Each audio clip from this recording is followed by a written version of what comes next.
now.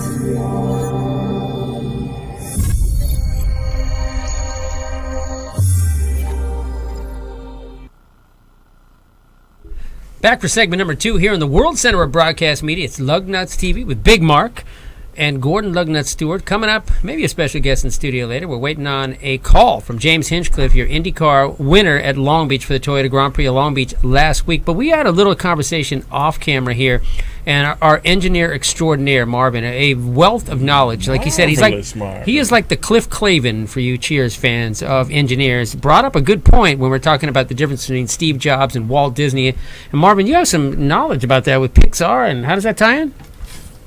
Well, you see, Steve Jobs actually created Pixar, which later got purchased by Disney. Therefore, Disney owns Steve Jobs. Hello there. Hey!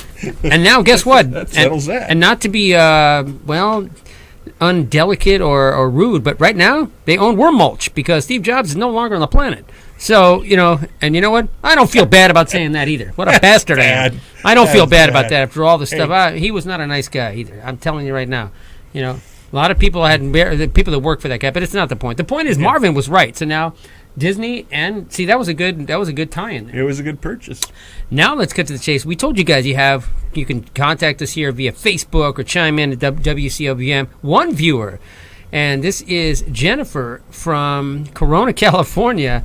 She called it, or actually sent in and said, why doesn't a great show like yours have more curling? And curling is, let's be honest, curling, and there's the picture of Jennifer right there, God bless her.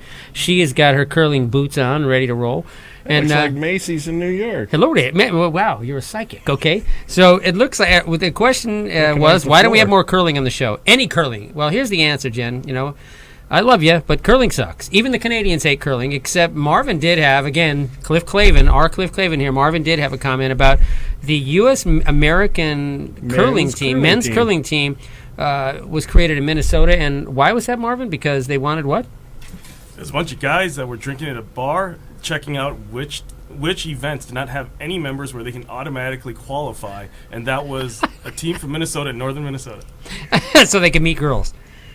Jesus, pal. I mean, see, curling is kind of, I know I got stuck watching it because it was a little bit of a joke, and but that is what it is. So it was a huge joke about curling, but the Swedish team was playing the Canadian team, and I'm not going to say there's no skill. It's kind of like shuffleboard with 3 guys on the table skipping around. I mean, with a broom, a couple of brooms. Yeah. So you got to have the right broom. I don't know if those are approved or what happens. This was a question that was brought up too. What happens if one of those guys sweeping his ass off falls on the rock and causes it to move? Do you get disqualified? What? It has to. Yeah. You can't touch the rock. See, why am I talking about curling now? I spent 3 minutes talking about curling here. Let's move on. We're going to move on here in a minute because I got a guy we're going to call. In fact, we're going to call right now a good buddy of ours too from this week. And in fact, I had his number all dialed up. And Nick Janitis was involved in a scrap here. Just for the heck of it, do me a favor, Marvin, and put that picture up of Jennifer again real fast here because I'm going to go to work here and do something else, and it's Wayne's World right now. And I'd rather look at her than watch me scramble around my damn phone. All righty, so we're going to talk to Nick Janitis because Nick is one of those guys that he basically is a guy that wins a lot. He's won the second winningest driver in the history of Irwindale Speedway. I'm trying to get him on here because he had a little fracas the other night, and it turned out that there he is. It turned out that Nick is getting a lot of crap on social media, and so am I right now. Nick Janitis. Yes. Hey, welcome. I just called you at the last minute because I saw this crap going on social media about Irwindale. You're involved in a little mishap with, how can I say this politely, a driver that is not usually in contention. And it affected. Don't be a wuss now, man. Now that I got you, I need you to bring the hammer because I know it affects you on a week to week basis with these guys. But let's be really blunt. What happened this weekend, and I'm going to try to bring this up in the break next break and show this in our next segment about what really happened Saturday night. But you got involved in a wreck that actually affects you and another championship contender, Trevor Huddleston.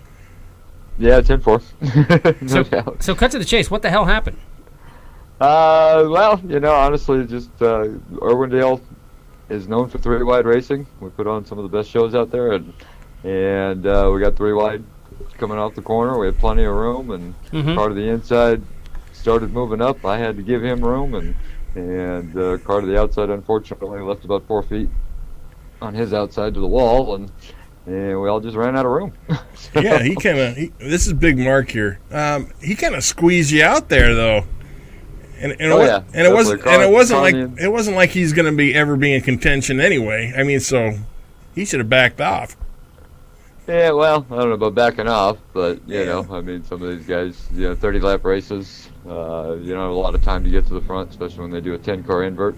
Makes it exciting as heck for the fans, but for the drivers, sometimes we get ourselves in trouble. Well, there's no question about it. And that voice you're hearing is that from two-time champion. Actually, how many times? No, not two-time. 2 times in 1 year. 2009, this guy won this late model, super late model. How many wins do you have at Irwindale Speedway, Nick Janitis?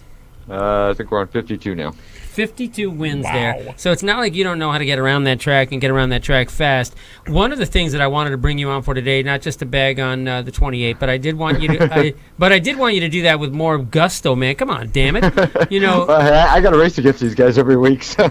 Yeah, well, that's my point. And right now you're racing against Trevor Huddleston. You raced against his dad, Tim Huddleston, for years.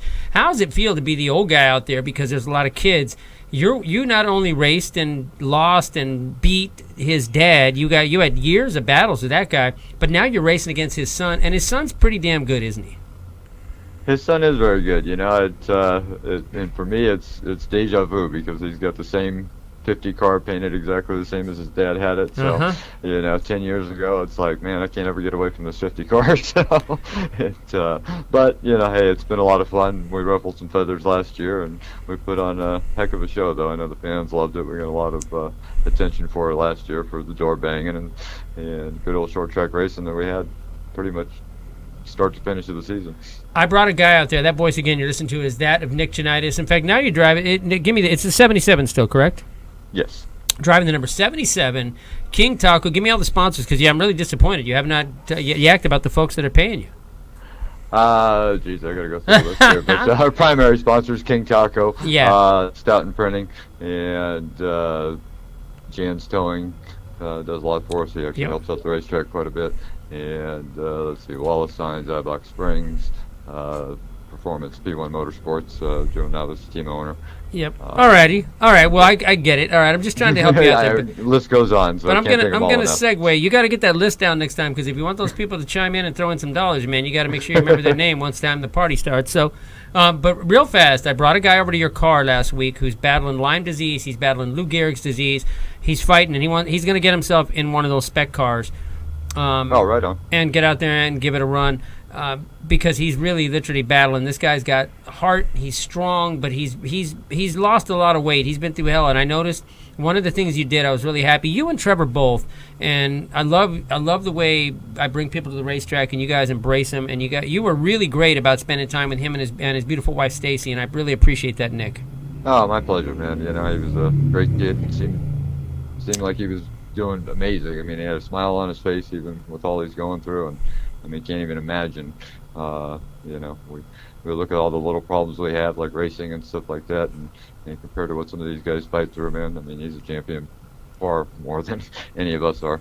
Well, there's no question, but it takes a lot. He got a smile on his face when he heard those cars. He smelled those cars. He got on the track, and he kept motion to you because he did lose his voice. He has lost his ability to vocalize through the ALS and through the Lyme disease and some of the things that really have beat up on Jeff. Jeff's a badass, but he's still motion in the front seat like, hey, he wanted to drive your car. Right.